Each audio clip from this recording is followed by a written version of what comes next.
আমার যতদিন সক্ষমতা আছে এক সেকেন্ডও মানুষকে কষ্ট দিব না। এই জন্যই তো মানুষ আমার নেতা বানাইছে, এত ভোট দিয়ে নেতা বানাইছে। আর এখন তো আমি আমার বাপের টাকা দিচ্ছি না, তো এটা তো রাষ্ট্রের টাকাই আমি রাষ্ট্রের মানুষকে দিচ্ছি, সরকারের টাকা সরকারের মানুষকে দিচ্ছি। আমি সিদ্ধান্ত নিয়েছি চুরিটা খালি করবো না। একজন চেয়ারম্যান আপনার বিষয়ে যে একটি অভিযোগ লিখছেন, এই বিষয়ে আপনি কি বলবেন? আমি আমার এলাকার মানুষকে তো আহ্বান জানাইতেই পারি যে ভাই কোনো দুর্নীতিবাজকে ভোট দিয়েন না, কোনো মাস্তানকে ভোট দিয়েন না, কোনো খারাপ লোককে ভোট দিয়েন না।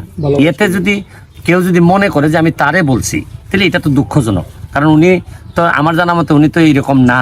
তারপরে যদি মনে করেন আমি দুর্নীতিবাজ বললে, মাস্তান বললে, এগুলা বললে যদি উনার উপর চলে যায় বিষয়টা, তাহলে তো আমার জন্য খুবই দুঃখজনক। তো দুঃখজনক হলে তো আমার কিছু করার নাই, আমি তো এই এলাকার এমপি। সুতরাং ভালো মানুষ যেন নেতা হইতে পারে, ভালো মানুষ যেন কাজ করতে পারে। ভালো মানুষ তো আমি বলি না যে অমুকরে বানান, আমার কথা হলো যে ভালো মানুষরা, দুর্নীতিবাজ মুক্ত মানুষরা, এই ধরনের মানুষ নেতা হইলে হয় কি দেশটা আগাবে। বঙ্গবন্ধু সোনার বাংলা বানানোর জন্য তো সোনার মানুষ দরকার, শুধু এমনি এমনি হইলেই তো হবে না। এখন ধরেন আমি নিজেরা সৎ দাবি করে আমি ঢাকা গিয়ে বসে থাকলাম, তারপর মনে করলাম যে আচ্ছা যা ইচ্ছা হোক, যে যেভাবে পারে নেতা হোক, আমার কি আসে যায়।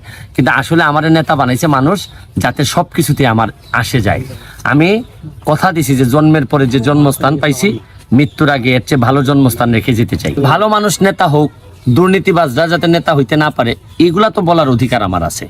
কারণ আমার চোখের সামনে আমার এলাকা ধ্বংস হবে, নষ্ট হবে, এটা আমি যদি না বলি, ধরেন তার মানুষ যে সিদ্ধান্ত নিবে এটার প্রতি আমার সম্মান আছে। যেই নেতা হবে তার সাথে আমি কাজ করব, এটা তো আমার ব্যক্তিগত কোনো শত্রুতা কারোর সাথে নাই।